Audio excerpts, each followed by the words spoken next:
Саламатсыздарбы? Эфирде талкуу программасы. Биз бүгүн Кыял мамлекеттик ишканасы жана анда болуп жаткан коррупциялык иштер туурасында кеп кылмакчыбыз. Бул багытта сөз кылуу максатында студиябызга Кыял мамлекеттик ишканасынын жетекчиси Элдар Аттокуров мырзаны чакырганбыз. Саламатсызбы? Саламатсыздарбы? Элдар мырза, бизге убакыт бөлгөнүңүз үчүн терең ыраазычылык билдиребиз. Сизди бул жакка чакырганыбыздын себеби мындайда. Өткөндө КТРден сиз ошол Кыял мамлекеттик ишканасы жана ошондой эле ал ишканага караштуу болгон Ош базарынын тегерегиндеги жерлердин мындай жеке менчиктерге өтүп кетиши, ошондой эле ошол жердеги коррупциялык иштер боюнча маалыматты айтып чыктыңыз да. Мына ошону биз бүгүнкү көрсөтүүбүздө кененирээк айтып берсеңиз да, бул багытта эмне иштер болуп атат, сот иштери кандай болуп атат, анан алар кандайча берилип кеткен. Мен эң эле биринчи суроом ал жерде деген мындай да, Кыял мамлекеттик ишканасы бул эң бир мындай биздин сыймыктана турган жайлардын бири болчу да, бирок эң эле өкүнүчтүүсү мына соңку жылдары ал жери такыр эле көрүнбөй калды да, базардын ичинде базар эле болуп калган да. Анан ал жерде соодагерлер дагы бар, бирок Кыял ишканасы десе биз жана имараттын ичин биз элестетчүбүз да. А бирок ага ошо караштуу жерлер дагы көрсө чоң эле экен да, чынбы? Туура, чоң болгон. Сиз ал жерге жетекчи болуп качан бардыңыз? 6-ай, 7-чи айдын жүзү болду. 7 ай, жарым жылдан өтүптү. Жарым жылга жакындады. Мындайда эгерде ал жерде кандайдыр бир жер тилкелери сатылып кетсе, же берилип кетсе, же бир кандайдыр бир иштер болсо, ал жердин өзүнүн ээлери бар да. Анан мамлекеттик ишканага караштуу жерлер негизи эң эле өкүнүчтүүсү ушундай берилип эле келет да. Анан муну деген буга чейин ачыкталган эмес. Канча жетекчи болду ошо Кыял мамлекеттик ишканасында, чынбы? Туура. Ал жерде биздин кол өнөрчүлөр үчүн имарат, ошо мамлекеттик ишкана кол өнөрчүлөр үчүн түптөлгөн да. Бүгүнкү күндө акыбалы кандай негизи? Мамлекеттик болуп турат да, Мамлекеттик ишкана бул президенттин иш башкармагына караштуу болуп өтүп калган 17 жылдан бери. Бирок буга чейин дагы ошо мамлекеттик ишкана катары өз ишин жүргүзүп келген да. Бул 69-жылда баягы Кыял бирикмеси түзүлгөн да, кол өнөрчүлөрдүкүчү. Бул Кыргызстандын биздин жанагы Манас эпосунда эле өзүнүн бренди да, кол өнөрчүлүк. Мисалы дүйнө жүзүндөгү көп көрсөтмөлөрдө жана башка дагы мындай чоң фестивалдарда бүт дүйнө эле өзүнүн маданиятын, үрп адатын көрсөтөт да. Ал жерде эң негизги биздин баалуулук бул биздин кол өнөрчүлүк. Биздин ошол боз үйүбүз, калпагыбыздан баштап комузубузга чейин ошол өнөрчүлөрдүн колунан чыгат. Ошол эле жакынкы өлкөлөрдү алып карасак, ушул кол өнөрчүлүк боюнча керектесе ошо салыктарды да алып коюшкан да. Анткени кол өнөрчүлүктүн мамлекет тарабынан жардам берилип туруш керек, субсидия берилиш керек, каражаттар берилиш керек эле. Мен ушул жерге барып иштегенде ошондо кийин муну жакында 1 октябрда бүт карыларды ошол жерде иштеп кеткендерди чакырып батасын алып, өзүбүздүн бир сыйларыбызды көрсөтүп дегендей, белек бечкек берип дегендей, ошондо келип айтышты, бизде ушундай чоң ишкана эле, көптөгөн цехтерибиз бар эле, баары иштеп аткан деп. Мен барганда эле мотурайып кесилген эле, эмезден башка, трубалардан башка эчтеке көргөн жокмун. Ичинердин баардыгы ушу канализация, баягы отопление жок, чоң ушу имараттын баардыгы ошо илгеркиле боюнча талкаланып, суурулуп кеткен, ичи муздак. Анан трубалар эскирген баардыгы. Бул деген баягы мындай ыйлай турган акыбалга келип калган да.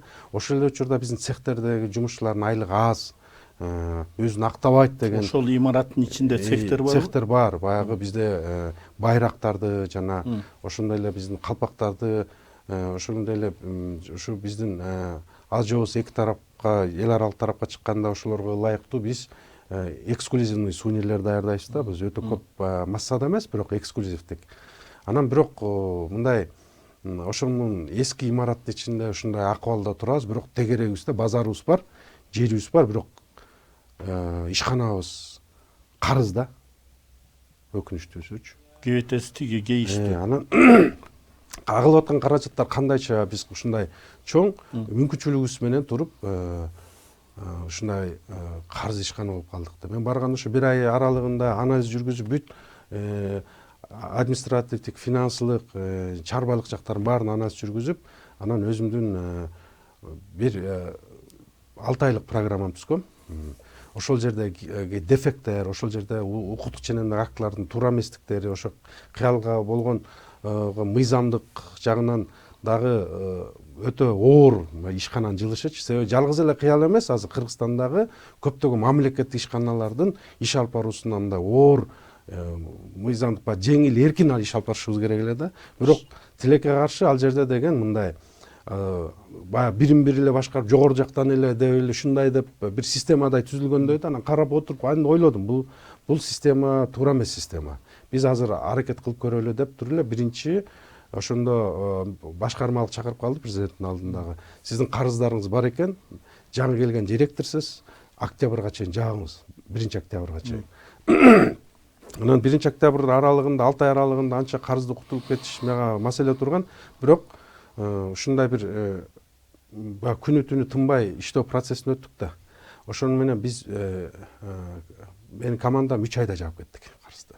Ошо налогдорун жана башка көптөгөн тармактарда алыш бериштерде карыздарыбыз көп экен, судаларыбыз бар экен, баягы кредиттерибиз бар экен. Ошолордун баарын жаап чыгып, Кудайга шүгүр ишкананы оңдоду. Бирок кантип? Кайсыл акча менен деген маселе бар да. Ошол учурда биздин жана биз азыр президент айтып атпайбы коррупция менен күрөшүү депчи. Коррупция менен күрөшүү дегенде жалгыз президент күрөшпөйт, органдар күрөшпөйт. Эл ар бир ишкананын директору күрөшүш керек. Өзүнүн ичинде болуп аткан жана агылып аткан каналдарды токтотуш керек.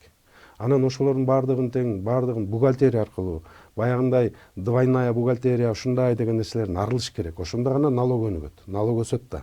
Биз бюджетти азыркы кадам менен чоң секирик жасаш керек да, бюджеттикчи. Ал эми бизде мисалы ар бир жетекчи бул биздин вазипабыз эмне мамлекеттик ишканада барып эле креслодо отуруп, анан анын машинасы менен анан айлыгын алып кетип калыш керек эмес. Колдо турганда иштеп калыш керек. Ошол багытта азыр бюджетти толтурууда бүтүндөй ошондой жанагы көзгө көрүнбөгөн ошо билинбей калган бурчтардагы соода орундары, имараттын ичиндеги кандай кайсы жерлер болсо дагы ошол агылып кетип аткан бүтүндөй сууну бир арка салсаң, ошол жерден баягы эмеңиз, чарбаңыз көгөрөт да. Анан буюрса ошо ишканадагыларга биринчи кезекте деле ошо премияларын 100%дан премияларын алып, биз деген эми хозрасчетпуз да. Премияларын көтөрүп, анан эгемендүүлүктүн 30 жылдыгына деп премияларды берип, жакшы иштегендерге дайыма 50%га көрсөткүчтөрү барга 100%га чейин премияларын жаздырып, Кудай кааласа 13-чү зарплата деген бар эле илгерки. Ошо 13-чү зарплата берген жатат. Мисалы ишканалардын арасында алар көптөр азыр берилбейт. Андан тышкары ушу келаткан жылга 2 эсе айлыгын көтөргөнгө аракет кылып атам. Себеби дегенде качан стимул берсең өзүң иштеген жумушчуларыңа, алар сени менен иштешет да. Ошол каражаттын баары каяктан келет деген сөз бар да. Ошо каражаттын баардыгын баягы отуруп алган коррупциялык система колдоруңуз алып, биягынан крышевать эттен, биягынан крышевать эттен тарт колуңду. Тарт колуңду. Бул деген мамлекеттик ишкананыкы. Эмне үчүн де? Мисалы менин бул жерде документтер турат.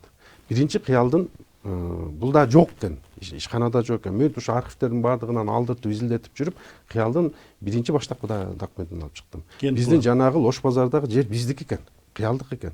Ошол жердеги ошол кезде жана министрлик бар да, соода министрлиги. Ошол жердеги элдердин баарын көчүртүп, ошолордун баардыгын компенсациясын төлөп берип кыялды койгон экен.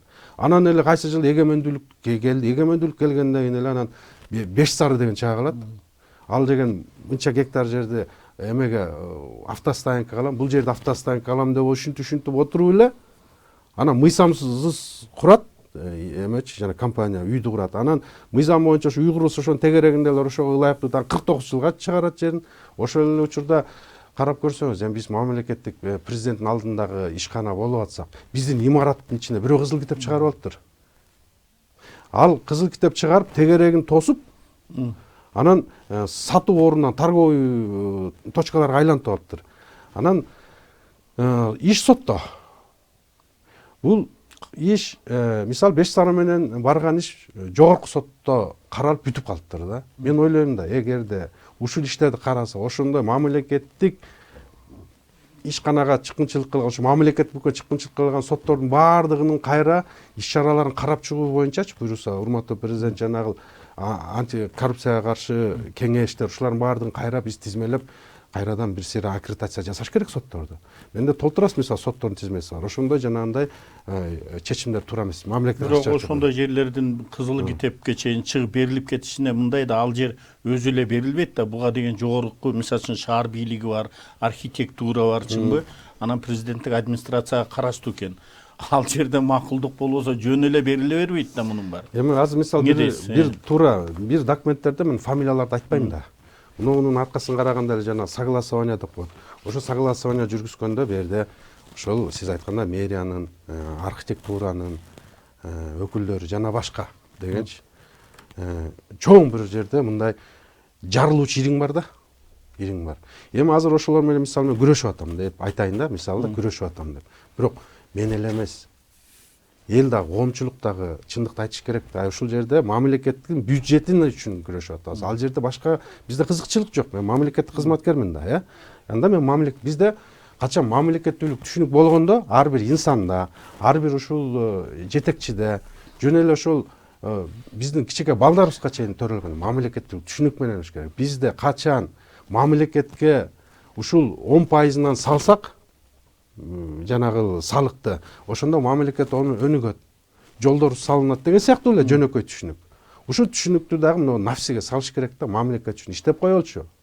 Азыркы келип аткан биздики аягына чейин күрөшүү процессин биз башташ керек да. Мен айтат, мына жаштар келсин депчи. Жаштардын келгенден кийин жаштар болуп иштейли да. Анан биздин ал жерде деген бизге коркуп, анан үркүп, анан тигимде дейт, анан мунун крышасы бар, тигинин крышасы бар. Жок. Мамлекетте бир эле президент өзү жоопкерчилигин алгандан кийин биз президент мамлекет үчүн жана мыйзам үчүн иштеп бериш керек. Бүгүнкү күндө президент мынтип дагы айтты да, коррупциялык эгерде ошондой жоосундар болсо, иштер болсо, ачыкка чыгаргыла, керек болсо сыйакы беребиз деп атат да. Мынакей сиз ошол түптөлгөнүнө 70 жылдан ашкан убакыт болгон Кыял мамлекеттик ишканасынын тегереги баарыбыз эле билебиз. Тегереги бүт эле соода точкалары да. Анан мурда мисалы үчүн ал түптөлгөндө биз көрүп жүргөндө ал жер абдан кооз сонун болчу да. Ээн эркин жүрчүсүң. Анан имараты ушуга чейин каралбаса, карызы болсо бир сурада.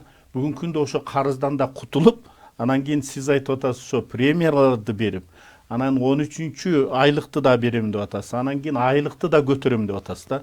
Жок, берилди.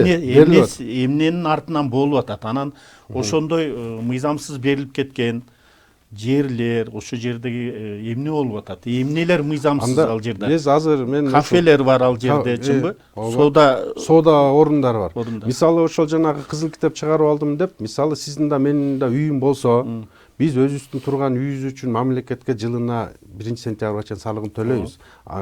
Өзүбүздүн унаабыздын да салыгын төлөйбүз да. Эми алар деген ушунчалыкка жетип алганда салыкты мамлекетке дагы жер салыгында эчтеке төлөшпөйт. Несі кызыл китебим бар. Кызыл китебиң болсо да жер салыгын сен мамлекеттик ишкананын аймагында турасың. Сен жер салыгын төлө деп атам. Мен болгондо жапкандан салыктарды төлөгүлө деп жаттым. Жок, кызыл китеп чыгарып ал дегенде алар мындай да 49 жылга же бир кандайдыр бир жылга алганбы же такыр эле өздөрүнө менчиктеп алганбы? Такыр эле өздөрүнө менчиктеп алган. Анан бирок салык да төлөбөйт. Салык да төлөбөйт. Мен аларды сотко берип атам. Прокуратура менен чечим бар. Ошол эме мэриянын ошол токтому туура эмес чыккан, мыйзамсыз чыккан деген прокуратуранын чечими бар. Прокуратуранын чечиминин негизинде биз сотко берип атабыз. Сот процесси жүрүп аткан кезде мен текшертип көрсөм, бир да салык мамлекетке да төлөнбөйт экен. Бир жеке ошол коррупциялык схемалар адамдардын чөнтөгүндө жүрөт экен да. Анан мага деген өтө маанилүү бюджет болуп атканда мен жаптырдым, бүт базардын баарын жаптырып, бирок элге түшүндүрүү ишин жүргүздүм. Силер бүгүндөн баштап салыкты мамлекеттик ишканага төлөп баштасаңар, биз аркылуу биз орундарыңарды, соода орундарыңарды аштырып беребиз десек, эл макул болду. Эл деген карапайым эл да, жерден тирлигин кылып атат, кредитин берип атат, ошо үй бүлөлөрүн багып атат. Эл төлөп эле келет. Эл төлөп эле келет. Элге бар, бияка төлөйбү, тияка төлөйбү, алар болсо ошо бир контролер болуп кеткен, ошого төлөп коет экен. Анан ал болсо акчаны алып алып, чөнтөгүнө салып алып, өзү жыргап мындай тирликтерин жасап атышат да. Мен айтып атам, жок. Ал контролер деген жок. Жерден бир гана касса бар. Кассага төлөйсүңөр деп. Ошо менен жанагындай бул деген жанагы эме да, мурда схемаларды ошолордун баардыгын тең төктүрүп, тапкандай төктүртүп, жанагы биздин жанагы жумушчуларыбыз мисалы азыр отпускка чыгып атканда 2 айлык маянасын кошуп жанагы анан жанагы дарылануу үчүн деген дагы бүт статьяларын кошуп 80 миңден 90 миңден кетсе 100 миңге чейин жеткизип каражаттарын берип атам да. Ошондо ишканада стимул болуп атат. Азыр биз айтып атабыз, келе жаткан жылга 25 миллионго биз станокторду алып бага кыялды калыбына келтириш керек. Мына Дубайда экспо деп ар кайсы жерде ызы чуу чыгып атат. Экспого эмнеге? Ким кыял бардык? Кичеке боз дейт, кичеке боз эмес. Берген жеринин мен 12 канат боз тиктирейин деген. Бирок тилекке каршы эмесин бийиктиги 4 канаттык эле экен. Калган мына Кыргызстандагы эң биринчи ишканаларына биз кыял жетип бардык. Биз дайым улуттун жүзү болуш керек да. Ошонун барган каражаты, ошонун растаможкасы мен эмне мамлекеттен сурап атамбы? Жок, мен ишканамды өзүм төлөшүм керек. Ошон үчүн канча сырьё менен. Анан барган сырьёлор ошол жерде канча убакытка чейин турат. Ошо сырьё менен ишканада ошол эмеректер жасаган кишилердин бияктан айлыгын да төлөп берип атам да. Туурабы? Анан алардын премиясын да берип атам. Бизди экспого чыгарып атасыңар деп. Анан баягы мындай да бир иш кылса анан сындагандар көбөйө берет. Кана кайсы ишкана барып туруп чыгат экспого? Алып барып туруп чыгара алабы?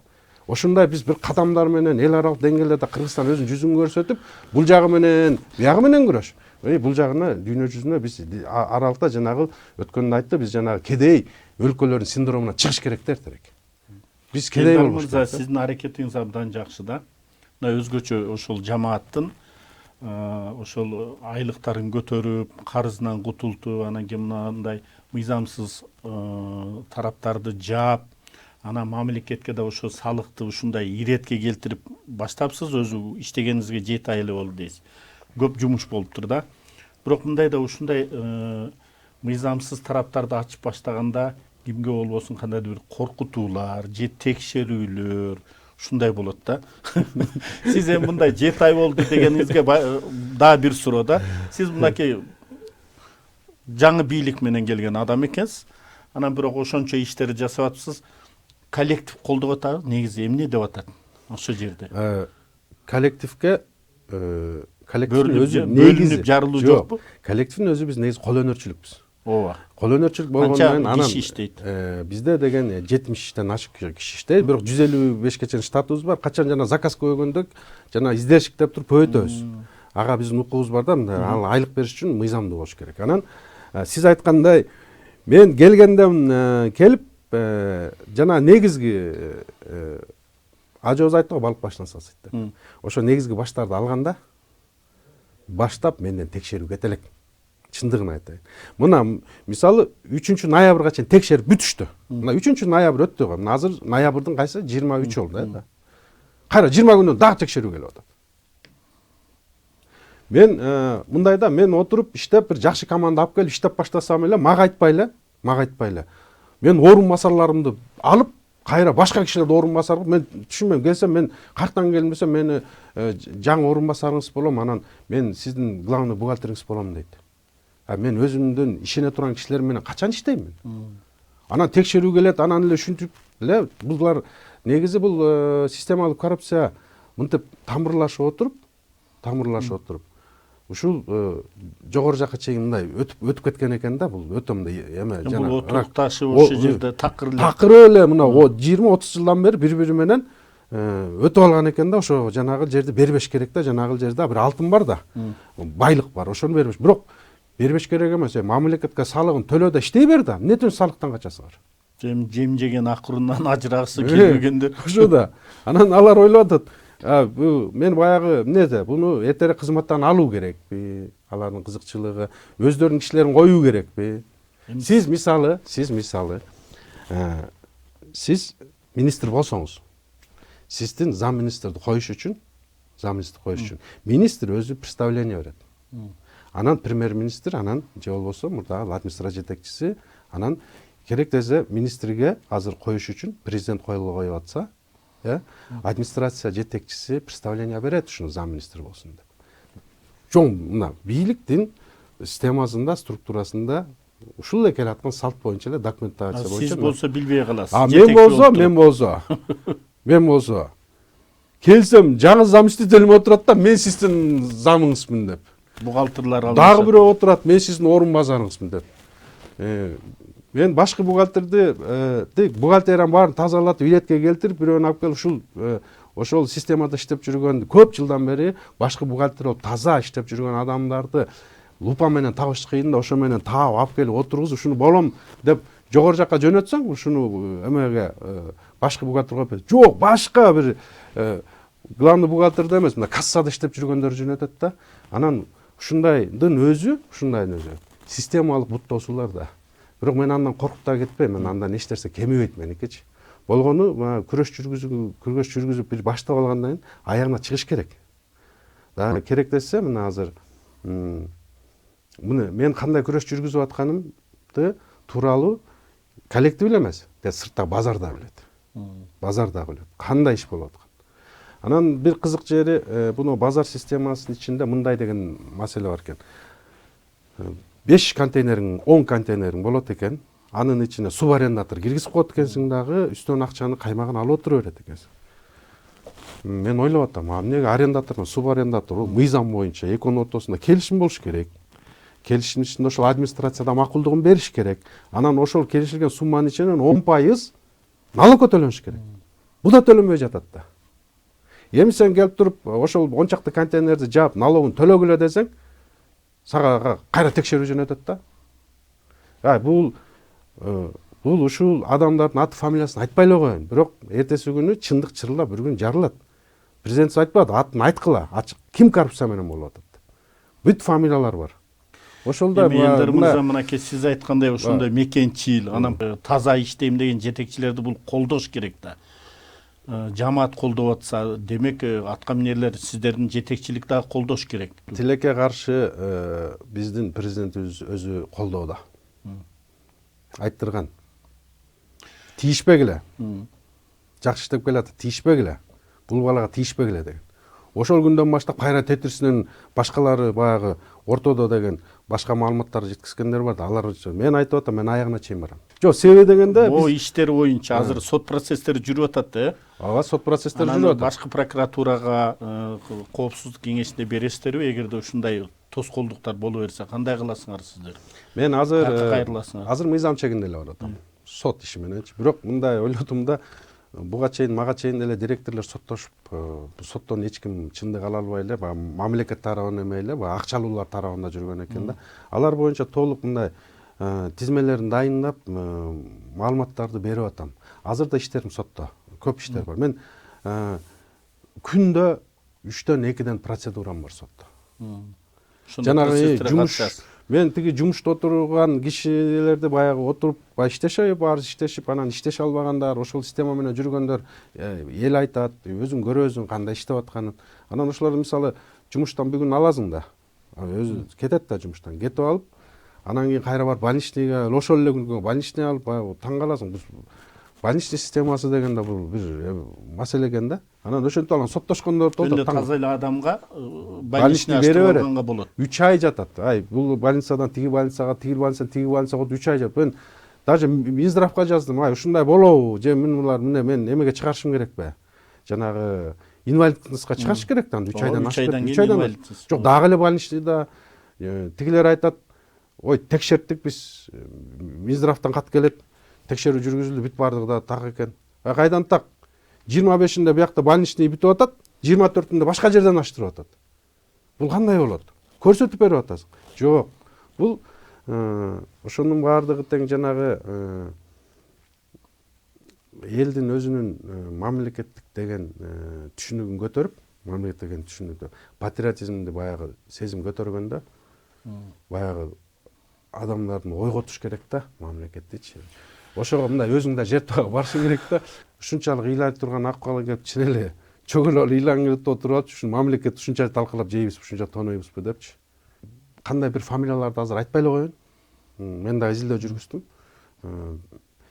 фамилиялар бар буюрса бул нерсе баягы күрөш жаңы башталды да бир ишканада анан мен ойлодум мен бир ишканада ушунчалык стрессте жүрөм келинчегим айтат чачың эрте эле агарды го дейт 6 айда мына 40 жашка келбегенде чачың капкара эле мына базар менен иретке салам деп 6 айда агарды го мен айттым аппак болуп агарып кашмагарынга чейин көрүшөм.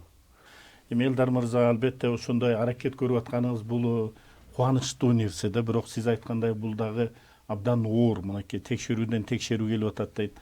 Кандайдыр бир кызыкчылыктар бар да ал жерде, ошон үчүн эми кандай болбосун биз алдыга умтулушубуз керек, өнүгүшүбүз керек, тазаланышыбыз керек деп эле айтып келебиз да. Биздин убакыт соңуна келип жетти, ошондуктан биз сиздин ишиңизге, жамаатыңызга көп ийгиликтерди каалайбыз. Талбаңыздар, күрөшүңүздөр, албетте чындык ийилет, бирок сынбайт дейт. Сизди айткым келет, ошол эл колдойт ушундай таза жетекчилерди.